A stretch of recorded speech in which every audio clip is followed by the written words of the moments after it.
A few months ago, I purchased the 55-gallon Top Fin Essentials Aquarium Kit from Petsmart. In this video, I give my thoughts on each piece in the set and let you know if overall I think it was a good buy and worth the value.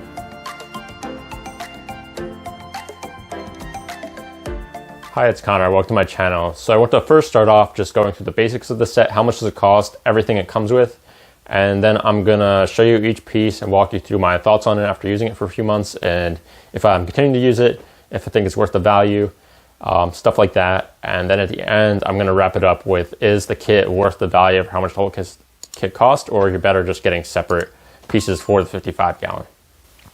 So first thing is how much it costs.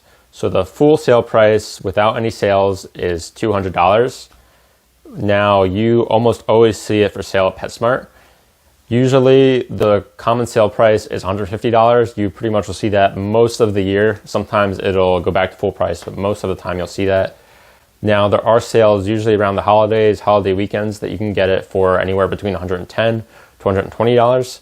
And maybe Black Friday it'll go even a little bit lower, but that's generally what I see. And that's about what I got it for. I got mine for $110.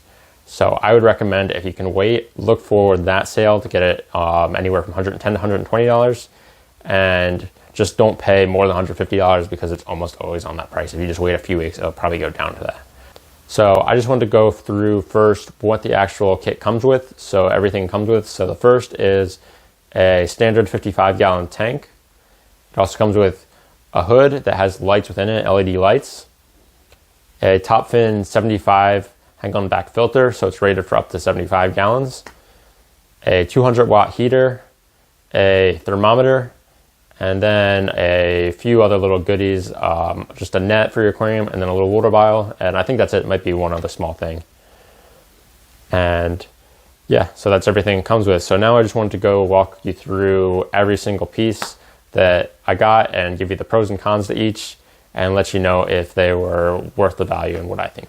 All right, so here is the 55-gallon aquarium all set up, and I've had it set up for about 2 months now. The one thing I'll say up front is you'll see it looks very green. I will show some clips of it when it was first set up, and mainly it's green for two reasons. One, there's a good amount of algae in there, especially on the bottom, that I haven't cleaned, especially because I'm going to aquascape it soon. And I didn't want to do it just for this video because I had a nice time slot to film the video right now. Also, the other reason is there is medication in there. We're actually filtering it out, but it's not all fully out. It does turn the water yellow. So kind of those two combined reasons, it looks very green. You'll also see that right now, it really was only the tank still that I'm using here. Now I'll go through each item and why I switched them out. Some were due to the actual item not being that good or what I wanted, and others were just for what practically made sense between all my tanks. Like for example, the heater that it came with was a 200-watt heater, and I had a 300-watt heater, so it made sense to put the 300-watt one in here and the 200-watt in a smaller tank, which was my 36-gallon. And I'm not using the filter anymore. I actually switched out recently. It's actually down here, but I'll talk through that soon and the reasons for that. And anyway, let's just jump into each piece that the set came with, and I'll go through the good and bad, and if I'd recommend keeping it, and if it's even worth the value as far as the kit is concerned. So first is the tank, obviously. So it is a standard 55-gallon tank. It has rims on it. It is the standard size, so it's 4 feet long, a little over 12 inches for the depth, and close to 21 inches tall. You'll see it has a brace in the middle. And you'll notice here, I'll show you on the side, the glass is pretty thick. You can see there where the light shines through between the silicone. It is pretty thick glass, which is always good to see. The silicone job is pretty thick on it. You'll see that there. But I kind of like it, especially that they did black, because it kind of fits with the rimmed look. And then especially if you're getting a black stand, whether it's this one, it kind of works with this one very well. But if you get another black stand, I think it'll kind of look good compared to having a black rim and then clear silicone. And the silicone job is pretty clean. Now, it is thick, but it's not really many places where it's like botched or anything. And if it is, it's very small. So overall, I kind of like the look of it for it not being a rimless tank. I don't really have any complaints about the tank. It's held up for 2 months, no issues at all. no leaks or anything. And I hope it stays like that. And, you know, I hope a year later I can report to everyone that it held up and did fine. But so far, so good. Nothing negative to say about the tank. Now, the next thing I want to jump in was the actual hood and lights. So I grouped them together because they do actually come together. The lights are actually right on there. So they are LED lights. Here's the hood. So the one thing is it's very slim and I like it. I actually completely plan to keep the hood on the tank, but we set it up at the end of the summer and the temperature was very difficult to keep it what we wanted, even keeping the AC on, but especially we didn't want to run that all 24/7 just to keep one of my tanks cool, especially with other tanks in the room too, because then those heaters would be running more and it's kind of like, you know, not very cost effective. So we took them off, put a light on here, and going with the open top for now. But as far as the lights and the top, I'll start with the top first. So I do like the slim look of it. I very much like that. It's very modern compared to a lot of kits you'd see, but I think they're all sort of going towards this direction.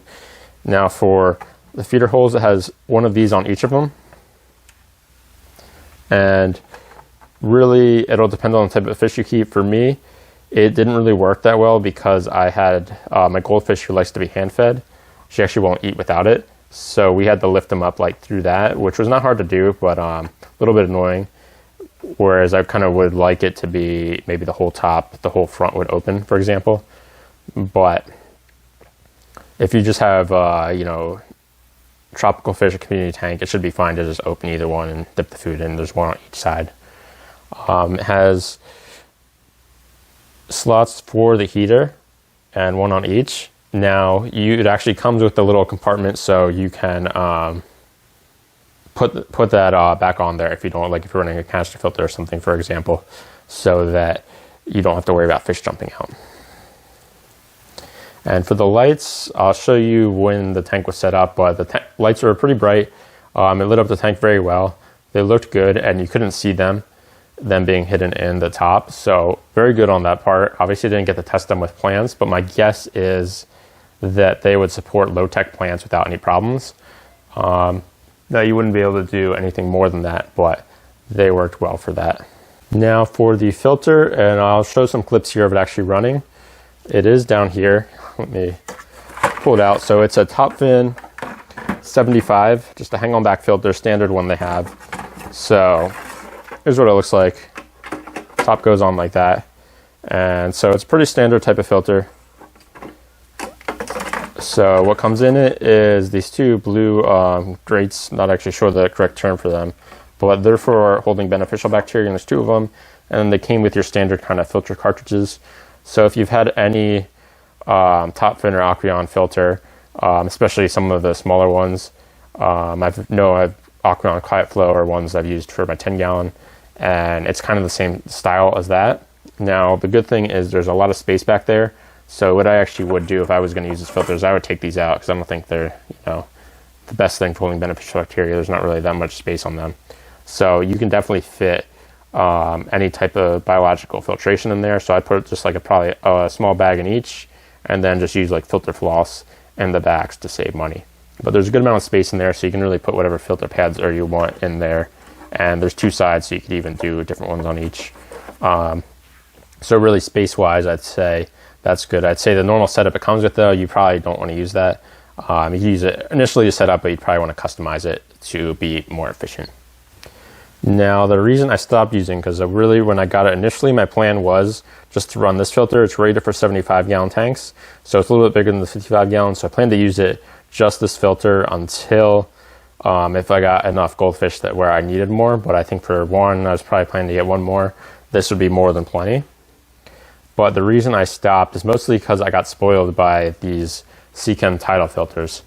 And basically, the big difference why I didn't like this one was it's significantly louder. Now, it's not that loud, but it was significantly louder than the Seachem tidal filters. And with me having this in my living room and actually pretty close to the TV, it was louder than I wanted it to be.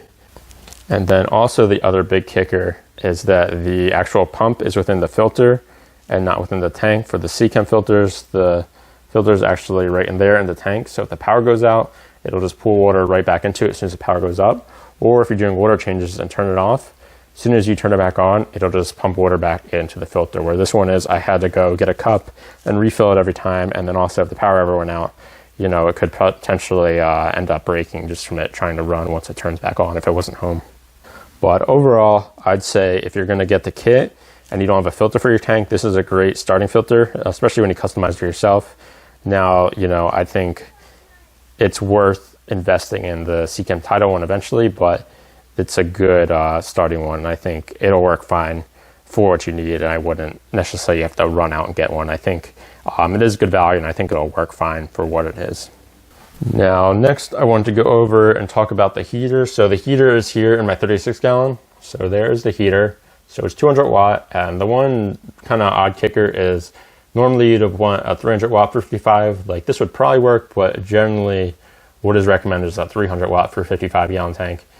So it's kind of surprising to me that they put a smaller heater in with the kit than is recommended on average, especially with them giving a slightly larger filter.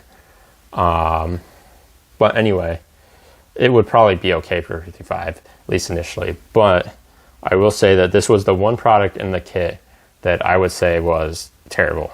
Now I am still using it in this tank, but I actually am planning to get a new one soon enough. So basically the bad things about it is it's extremely hard to set the temperature. So at the top of it, there's no actual numbers where the dial is. So you're kind of just guessing. Now, what's supposed to happen, if we can see here, is you're supposed to be able to, you can see the numbers there.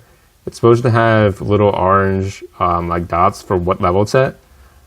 They're really hard to see.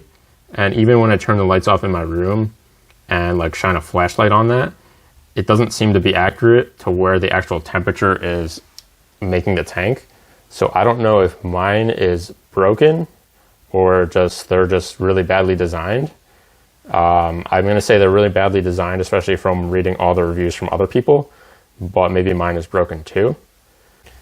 But also, along with not being able to read where it is, I find that when I set the dial and change it, it'll really take a few days to find where the medium point is for that. It really has like only like a 1 degree spread from where it is, but when you change the dial, I find that it won't actually the temperature won't find that medium point for like a day or two. So I actually ran into a lot of annoyance trying to get this to where I wanted it to, and thinking I was putting it in the wrong direction or something, or going too far, having to keep adjusting it. So a lot of frustration with this heater. I'm gonna get it, right now it's doing okay, and I got it kind of where I wanted it to, but I'm definitely just gonna replace it with the one I have on the 55, maybe get a smaller version of that. And I'll link that below if you like it, because I've actually really enjoyed that heater. But this one is just annoying, and I would just say if you're gonna get this kit, just get another heater. Don't get this top fin one. Oh, and as I'm over here, the last thing about the heater is mine still works after 2 months. No issues as far as it's breaking, but a lot of reviews also did say it broke. I know a lot of heaters have problems breaking though, so maybe just everyone who had it break posted a bad review also. But still, the low star review on the heater is very accurate whether it breaks or not, you know. Now for the overall final thoughts on this. So overall, I think it's a good deal if you can buy the kit on sale and you need a filter for your 55 gallon. Really, you can get an Aquarium 55 gallon standard tank for $75 on sale, and that's gonna be a sale that comes up pretty often. That's usually on either on Petco, or you can find it usually at local fish stores. I've seen a lot of times you can get it for that that price. So basically, you're gonna get with this is you're gonna get the tank. You're also gonna get the lights and the hood, and then you're gonna get the filter. And I think it does become a good value when you factor in all that if you're not gonna have a high-tech tank. It really depends on the upgrades you want. So if you're gonna use the filter and you just want a standard hang-on-back filter and you're not that picky, then great. And if you just wanna use standard lights and you're just gonna have low-tech plants or no plants at all, then it really becomes a very good value, especially if you're getting it for the $110 or $120 sale price. So I'd say just that, and I think the tank has held up well for now. I haven't had any problems. There are reviews online of people having problems with it leaking, but you'll see that for most tanks. Obviously, I think if you do get a leak in it, I know I would be very angry, especially if it was, within the first year of getting in the tank. So I'd probably leave an angry review as well. But overall, the reviews are, pretty decent. So I would just say that.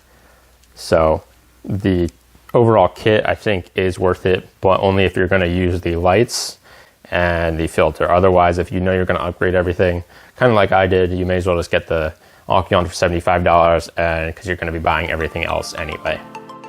So anyway, that wraps up this review. If you stayed until the end, I want to thank you for that.